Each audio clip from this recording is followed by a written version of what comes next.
And official గా government నుంచి కూడా ఎవరో ఒకరిని మనం లైన్ లోకి తీసుకునే ప్రయత్నం చేద్దాం. ముందుగా అన్న నమస్తే రఘున్న. నమస్తే ఇద్దరికి, జై ఇద్దరికి తెలంగాణ నమస్తే. పృథు అన్న. జై తెలంగాణ ఇద్దరికి. కంగ్రాచులేషన్స్. ముందు తొలి వెలుగు మన తొలి వెలుగు రఘు గారు, మీరు మాకు సపోర్ట్ గా, విద్యార్థులకు సపోర్ట్ గా మన తొలి యా, వెలుగు కూడా యుద్ధం యుద్ధం చేసింది దీని మీద. తప్పకుండా. పృథు అన్న, అన్యాయం, పృథు అన్యాయం అన్న, ఎక్కడుంటే నేను మనం అక్కడ ఉండాలి. మీరు కూడా అంతే స్థాయిలో అంతకంటే గొప్పగా మీరు పనిచేశారు. అంటే ఇది తెలంగాణ విద్యార్థులు నిరుద్యోగులు సాధించిన విజయము. హా. ఈరోజు తెలంగాణ తెలుగు భాషా దినోత్సవం రోజు జడ్జి గారు తెలుగు మీడియం పిల్లలకి అనుకూలంగా తీర్పు ఇవ్వడం ఆ, మంచి పరిణామము. ఉమ్, అంటే సుప్రీంకోర్టు రాజ్యాంగ స్ఫూర్తికి విరుద్ధంగా తెలుగు భాషకి, ప్రాంతీయ భాషకి వ్యతిరేకంగా టీజీపీఎస్సి వాదించింది. మన హైకోర్టులో సీనియర్ కౌన్సిల్ నిరంజన్ రెడ్డి గారు తెలంగాణ పిల్లలకి తెలుగు రాదు, ఉమ్. ఆంధ్ర, కృష్ణా, గుంటూరు జిల్లా వాళ్ళు రాస్తేనే తెలుగు అద్భుతంగా రాస్తారు, మన ఓకే. మాండలికం, మన యాస, భాషని అవమానించే విధంగా కూడా ఆయన తెలంగాణ వాడైనప్పటికి కూడా ఆ, తెలంగాణ ఆత్మగౌరవాన్ని కించపరిచే విధంగా కోర్టులో వాదించడం దురదృష్టకరం. ఉమ్, ఇప్పటికైనా రేవంత్ రెడ్డి గారి ప్రభుత్వము, ఉమ్, టీజీపీఎస్సీ బుద్ధి తెచ్చుకోవాలి. సత్యమే విజయతే, ధర్మం గెలుస్తుంది ఎప్పటికైనా. ఉమ్. కాకపోతే ఈ పోరాటంలో కొంతమంది పిల్లలు కూడా చనిపోవడం జరిగింది. ఓకే. పిల్లలు ఎన్ని రకాలుగా చెప్పినప్పటికి కూడా టీజీపీఎస్సీ మొండి వాదన చేసింది.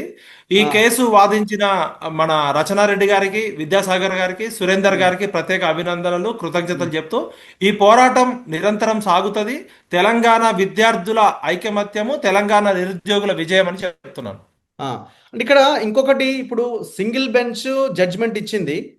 ఇప్పుడు మళ్ళీ డివిజన్ బెంచ్ కి ఆ పైన సుప్రీంకోర్టు కూడా వెళ్ళే అవకాశం ఉందేమో. ఇప్పటితోని ఇక అయిపోయింది, ఇది ఇది విజయము అని మనం చెప్పుకోవచ్చా? అంటే ఏమైనా అవకాశాలు డివిజన్ ప్రభుత్వం బెంచ్ వెతుక్కుంటదేమో. డివిజన్ బెంచ్కి వెళ్ళొచ్చు, సుప్రీంకోర్టుకి వెళ్ళినా కూడా ఆ, సూర్యుడు తూర్పున ఉదయించడం ఎంత కామనో, అది ఆ, ఎంత ప్రకృతి సత్యమో, ఈ ఆ, గ్రూప్ 1 అనే కేసు ముందుకు పోదు. ఎందుకంటే నేను ఎప్పుడో చెప్పిన, ఒకవేళ ఈ గ్రూప్ 1లో ఉద్యోగాలు ఇచ్చినా కూడా ఆ, సుప్రీంకోర్టులో డబ్బులు లేక పిల్లలు జడ్జి లాయర్లను పెట్టుకోలేక వెనకబడ్డారు తప్ప న్యాయం లేక కాదు. ఆ, సుప్రీంకోర్టు ఏ రోజు కూడా మీది తప్పు అని చెప్పలే, మీరు లేటుగా వచ్చిరని చెప్పింది. ఆ, లేటుగా రావడానికి కారణం 6 నెలలు 8 నెలలు జీవో దాచిపెట్టారు.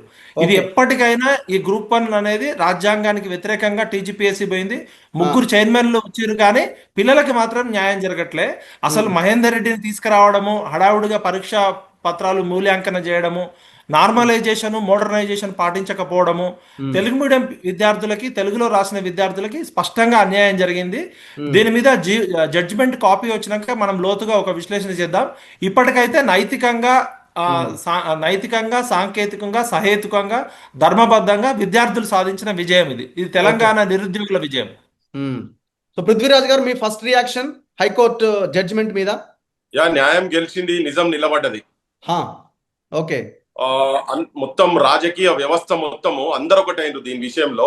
ఉమ్, కాంగ్రెస్, బిఆర్ఎస్, ఉమ్, బీజేపీ ముగ్గురు కలిసి ఉమ్, కుట్ర చేసి ఈ రిజల్ట్స్ ఎట్లన్నా రావాలి, మీతో ఏం కాదు, ఉమ్. మీరు ఎట్లా ఓడిపోతారు, ఆ అపాయింట్మెంట్ ఆర్డర్స్ కూడా తొందర చేసి ఇచ్చే ప్రయత్నం చేసి వాళ్ళతో కూడా కేసులు వేయించారు కదా. ఓకే. రిజల్ట్స్ డిక్లేర్ చేసిన వాళ్ళతో 31,382 మంది అని కూడా మొత్తం వాళ్ళు అపియర్ అయింది.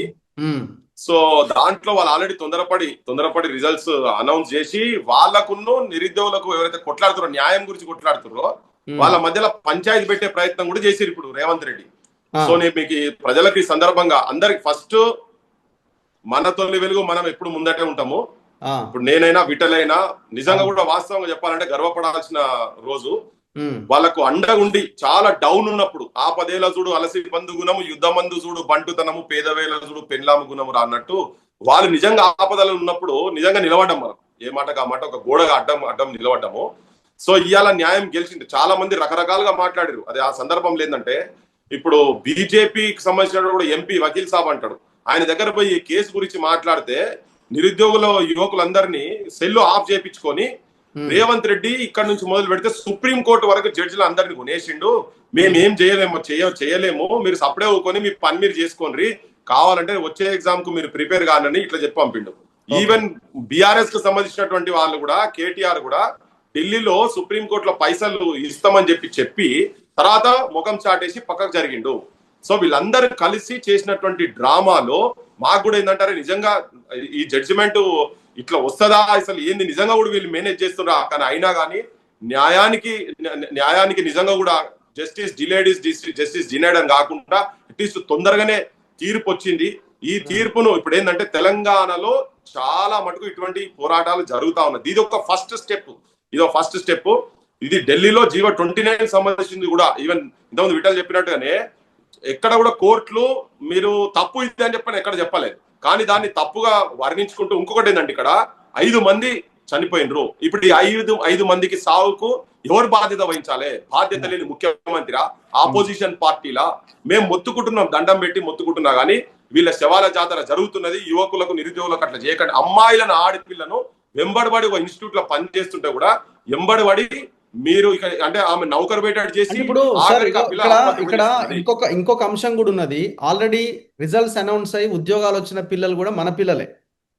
అదొక భాగం. కానీ అన్యాయం అయిపోద్ది. ఎవరు కూడా ఒక్కరికి కూడా అన్యాయం జరుగుతుంది అన్నది ఆ ఫార్ములా. మనం ఆ ఐడియాలజీతో పనిచేయాల్సిందే. అందరినీ క్షోభకు గురి చేసినట్టే కదా. ఇప్పుడు రిజల్ట్ వచ్చి నాకు ఉద్యోగం వచ్చిందని స్వీట్లు పంచుకొని పాపం ఆ పేద పిల్లలంతా చివరికి ఇప్పుడు పేపర్లు దిద్దుతారట మళ్ళీ అనే ఒక రకమైన ట్రామాలోకి వెళ్ళిపోయే అవకాశం కూడా ఉంది. ఇది చాలా దారుణమైన విషయం కదా. ఖచ్చితంగా ప్రభుత్వానికి 100% కరెక్టే. నేను దాన్ని కాదంటేనేమో, కానీ ఇక్కడ జరిగింది ఏంటి? తప్పులు జరిగినాయని చెప్పింది కదా. ఆ తప్పులు జరిగినాయనే కదా మనం ఒత్తుకున్నది.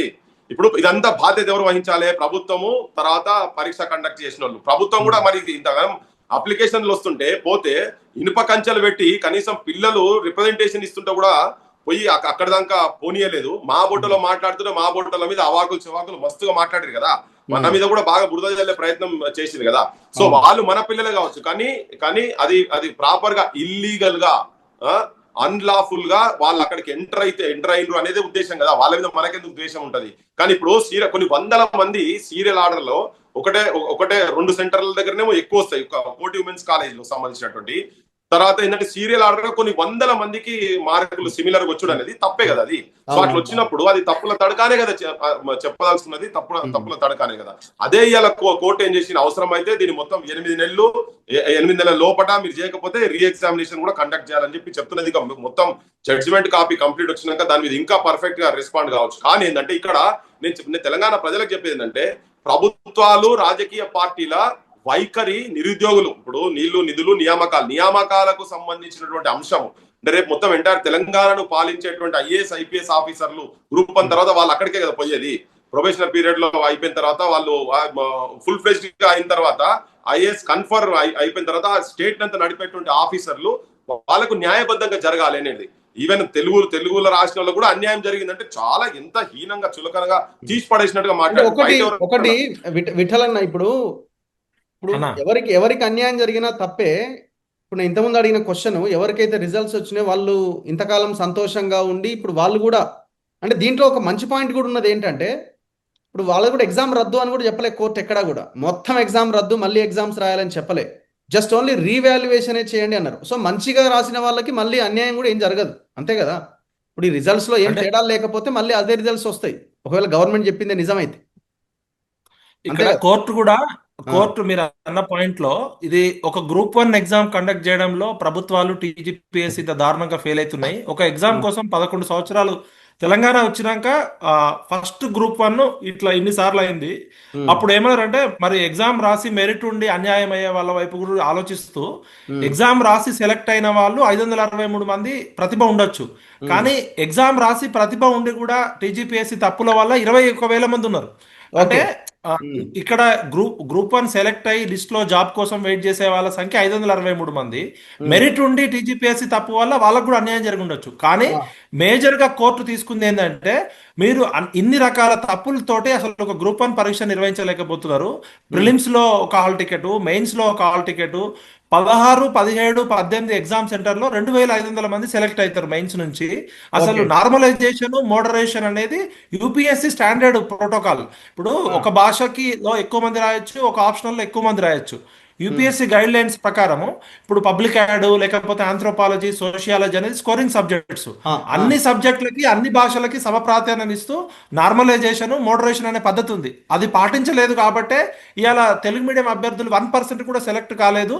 తెలుగు మీడియం పిల్లలకు అన్యాయం జరిగిందంటే నిరంజన్ రెడ్డి అనే వ్యక్తి అసలు తెలంగాణ వాళ్ళకి తెలుగు రాదు, కృష్ణా గుంటూరు జిల్లా వాళ్ళే ఎక్కువ తెలుగు రాస్తారని ఎక్కడెక్కడికో వెళ్ళిపోయి అసలు 3 విచిత్రమైన విషయాలు బయటకు వచ్చినాయి. ఒకటి, ప్రపంచ చరిత్రలోనే ప్రిలిమ్స్ కి మెయిన్స్ కి ఒక హాల్ టికెట్ పెట్టడము. సెకండ్, ఎగ్జామ్ సెంటర్ లో టాయిలెట్లు, మేల్ టాయిలెట్లు ఉంటే టాయిలెట్లలో కాపీ కొడతారని చెప్పి కోటి ఉమెన్స్ కాలేజీలో మేల్ అభ్యర్థులు పెట్టకపోవడము. అంటే ఎంత దారుణం చూడండి. అంటే మొత్తం మగజాతిని, విద్యార్థులని టాయిలెట్లలో కాపీ కొట్టడానికి, సీక్రెట్ కెమెరాలు పెట్టడానికి గ్రూప్ 1 అభ్యర్థులు వస్తారండి. అదే కోటి ఉమెన్స్ కాలేజీలో నేను journalism head of the department గా పనిచేసిన, మేల్ టాయిలెట్స్ ఉంటాయి ఎగ్జామ్ సెంటర్లు. ఇప్పుడు మరి అట్లా అంటే చాలా ఉమెన్స్ కాలేజీలలో కూడా జరిగినాయి. అంటే టీజీపీఎస్సీ కనీసం ఒక రాజ్యాంగబద్ధ సంస్థ అసలు సహేతుకత లేకుండా, ఎటువంటి రీజనింగ్ లేకుండా ఇష్టం వచ్చినట్టు దీంతో కప్పిపుచ్చుకోవడానికి చేసింది. చూడండి, 2011లో కంబైన్డ్ స్టేట్ ఉన్నప్పుడు రాసిన ఎగ్జాము 2025లో ఒక్క గ్రూప్ 1 పోస్ట్ కూడా నింపలేదు అని అంటే అసలు ఎక్కడున్నాం మనం? తెలంగాణ వచ్చే తర్వాత సిచ్యువేషన్ ఇది. ఉమ్మడి ఆంధ్రప్రదేశ్ ఉన్నా కూడా ఈ పాటికి ఒక 3-4 నోటిఫికేషన్లు వచ్చాయేమో. ఆశ్చర్యం. మీరు అన్నది చాలా ఇంత దారుణమైన విషయం. రఘు గారు, ఆ, మీరు అన్నది చాలా ఇంపార్టెంట్ పాయింట్. తెలంగాణలోనే అత్యంత ఉన్నతమైన RDO, joint collector, deputy collector లాంటి పోస్టులు బంగారు తెలంగాణ, ప్రజా తెలంగాణ రావాలంటే అసెంబ్లీలో చట్టాలు చేస్తే ఎగ్జిక్యూట్ చేయాల్సిన టీము వీళ్ళు కేవలం రాజకీయాలకి, రాజకీయ నాయకులకే ఇంపార్టెన్స్ ఇస్తున్నారు తప్ప తెలంగాణలో గ్రూప్ 1 లాంటి రిక్రూట్మెంట్ లో కూడా గతంలో ఉన్న టీఆర్ఎస్ ప్రభుత్వం కావచ్చు, బీఆర్ఎస్ ప్రభుత్వం కావచ్చు, ఇప్పుడు వచ్చిన ప్రభుత్వం కూడా అసలు మహేందర్ రెడ్డి గారిని పెట్టడము, 9 నెలలు ఉన్నప్పుడు ఒక పోలీస్ ఆఫీసర్ని తీసుకొచ్చి అడావుడిగా పెట్టడము, ఆయన రిటైర్మెంట్ అయ్యే లోపు దిద్దాలని చేసిన మొట్టమొదటి తప్పు, రేవంత్ రెడ్డి గారు ప్రభుత్వం చేసిన మొట్టమొదటి తప్పు ఒక మహేందర్ రెడ్డిని హడావుడిగా పెట్టడము. 9 నెలల్లో రిటైర్ అయ్యాన్ని తీసుకురావాల్సిన అవసరం ఏముంది? 500 పోస్టులకు ఒక నోటిఫికేషన్, 63 పోస్టులు సపరేట్ నోటిఫికేషన్ ఇవ్వాల్సింది, 2 క్లబ్ చేసినాయి.